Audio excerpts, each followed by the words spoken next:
I'm 47 years old, and for the most part, I've come to accept the rhythms of my life. The quiet moments, the routine, the long silences that fall like a blanket between my husband and me. His name is Greg. We've been married for 23 years, and somewhere along the line, we became polite roommates instead of partners. Maybe it was the business trips. Maybe it was the silence. Maybe it was me. I don't know when it began, that drifting apart. But it happened. Now, I work from home as a psychologist, online sessions during the week, private clients who come to the house on weekends. The third floor of our old home is mine. I've turned it into a sanctuary. It's quiet there. Soft light filters through cream curtains, books line the walls, and there's a deep blue velvet armchair where I sit with people who carry heavy things. Some days, I think the walls of that room know more secrets than my husband ever did. I also offer something more intimate, a form of tactile therapy. Nothing inappropriate, just human contact. Hugs, hand-holding, shoulder embraces. You'd be surprised how many people go years without feeling safe enough to be touched. I offer them presence. Calm. Warmth. I've been doing it for years. Quietly. Carefully. And I never expected to talk about it with my son. Eli. He's 23. My boy, though not a boy anymore. He's just finished his final exams and decided to come home for a while, until he figures out his next steps. He's always been intuitive, sensitive in that way most people grow out of. But not him. He sees things, feels them, and somehow he always knows when something inside me is shifting. Last week, he arrived on a rainy afternoon with 2 bags, a tired smile, and eyes that told me more than any words could. His breakup, he said, was amicable. But I knew better. There was a quiet sorrow in him, a dull ache in his voice that made me want to hold him like I used to when he was a child. We slipped easily into a familiar rhythm, late breakfasts, long conversations over tea, the occasional silence that felt safe. We talked about everything and nothing. I didn't ask about the breakup. He didn't push about the distance between his father and me. But I felt it coming. A shift. Something I couldn't name. It happened one night, after I had come back from a bath. My hair was still damp, and I was wrapped in my robe when I padded downstairs, expecting to find an empty kitchen. Instead, Eli was there, sitting at the table, elbows resting on the dark wood, his hands wrapped around a mug of tea he must have made himself. The lamp beside him cast a warm glow over his face, softening the shadows under his eyes. He looked up when I entered. "Hey," he said, voice low. "Sorry. I couldn't sleep." I nodded and made my way to the fridge for water. Me neither. A silence passed. Not awkward, but waited. Then he said it. "Mom, can I ask you something?" I turned slowly, sensing the shift in his tone. "Of course." He hesitated, eyes searching mine. "Your tactile sessions. You've mentioned them before. You help people who feel disconnected, right?" "Yes," I said carefully, stepping a little closer. "People who've lost someone. People who've gone too long without kindness. It helps them feel human again." He nodded slowly. "Do they ever ask you to just hold them? Like, not talk? Just be there?" "All the time," I said, surprised by the question. "Sometimes that's all they really need." He looked away, then back at me, something raw flickering across his expression.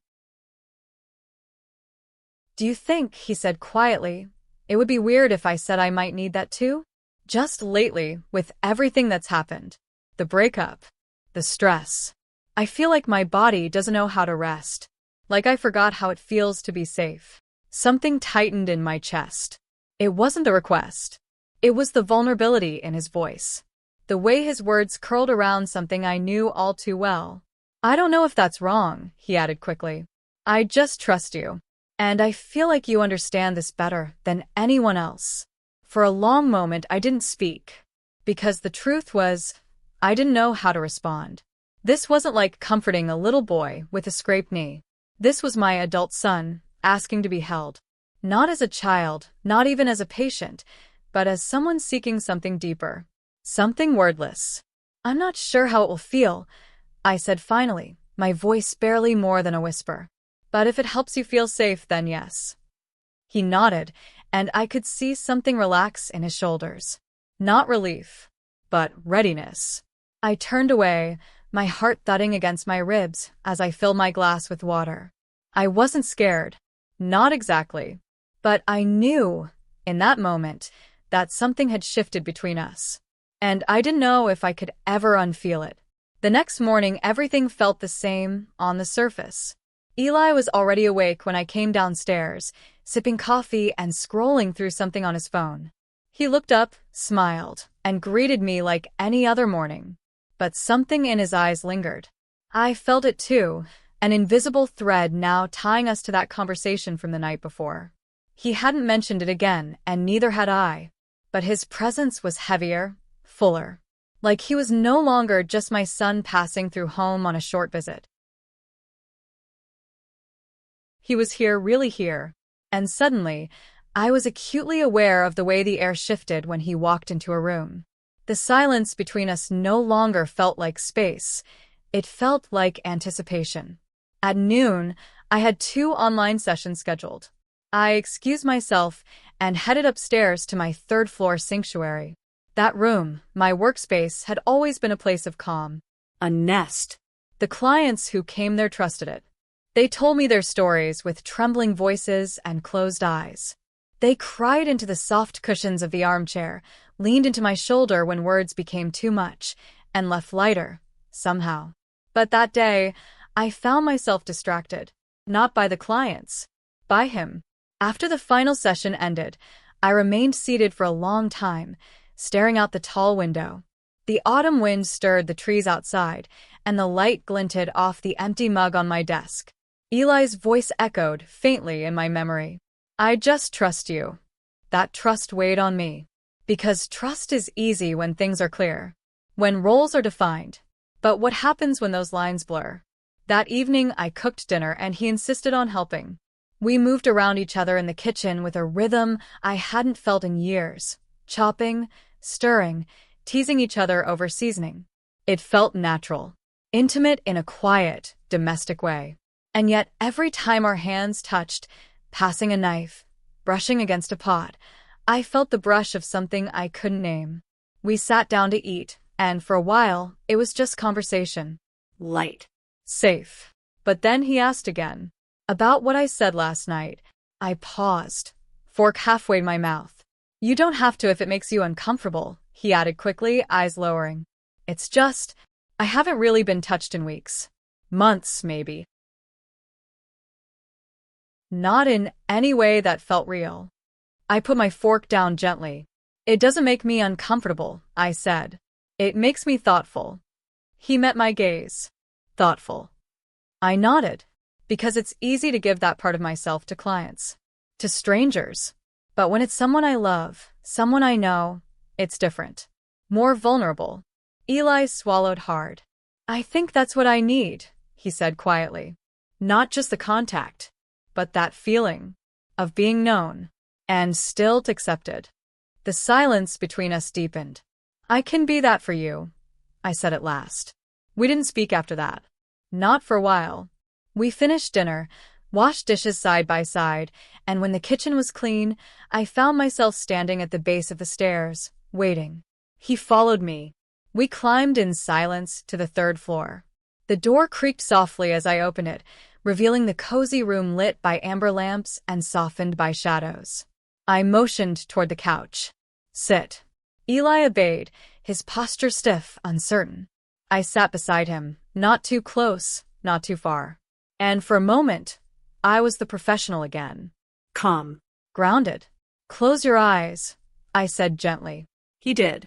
I reached out slowly, resting a hand over his. His skin was warm, tense, like a wire stretched too tight. Just breathe, I whispered. His chest rose and fell, shakier than before. I moved closer, letting my arm ease around his shoulders, drawing him into a light embrace. Nothing dramatic, nothing forceful, but he sank into it like a man collapsing into water after a long drought. His head rested gently against my shoulder, and I felt the full weight of his breath on my collarbone. A single exhale, trembling, as if something inside him had broken open. "I didn't think it would feel like this," he said softly, not lifting his head. "Like what?" "Like I've been holding my breath for years." I closed my eyes. This wasn't wrong. But it wasn't simple either. Because as he rested against me, I realized something. I hadn't been held in a very long time, either. Not really. And as his fingers curled around mine, as his breath slowed and the room quieted, I wondered, not for the first time, what exactly we were stepping into, and whether I was ready to follow it to the end. We stayed like that, still and close, for what felt like forever. His head on my shoulder, his breath soft against the hollow of my neck, my arms loosely around him. Outside, the wind sighed through the trees, brushing leaves against the window pane. Inside, we were suspended in a silence I didn't want to end. It felt strange but not wrong, like an echo of something familiar, something human. Eventually, he shifted slightly, not away but closer, and then we continued like that. Somehow, in that warm, amber-lit room, we stopped being mother and son in the way the world defines it. We weren't family in that moment. We were two people, tired from carrying too much for too long, clinging to the one presence that felt safe. His fingertips gently traced the line of my wrist. Not deliberately. Almost unconsciously. But it made my breath catch. And in a quiet whisper, before I could second-guess it, I asked him, "How did your girlfriend caress you?" He didn't move at first. Didn't even lift his head. Then, with a voice that sounded deeper, almost distant, he said, "She was delicate, but distracted. Like she was afraid of something breaking." His hand stilled against mine. "She used to run her fingers through my hair when I was falling asleep," he added, "or slide her hands down my chest. But it always felt like it wasn't really about me. More like she was trying to remind herself she could feel something." I turned my head slightly, my cheek brushing his temple. "And with me?" I asked gently. "What does this feel like?" He took a long breath, and I felt it through the center of my chest. Like I'm allowed to exist. Fully. Without pretending. Those words settled into me with surprising weight. Because I knew that feeling. The exhaustion of pretending. Of showing only the parts that are acceptable, pleasant, polite, expected. He shifted then, slowly, his arm moving to rest lightly across my waist. It was a careful gesture, but not tentative. There was no hesitation in it. I let him.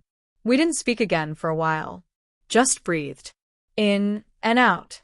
In sync. And all the while, a quiet question pulsed in the space between us. Not spoken, but alive. What are we becoming? Was it grief that brought us here? Loneliness? Or something we'd both been aching for, unnamed and long buried beneath duty and definition? I didn't know yet. But I stayed. And so did he.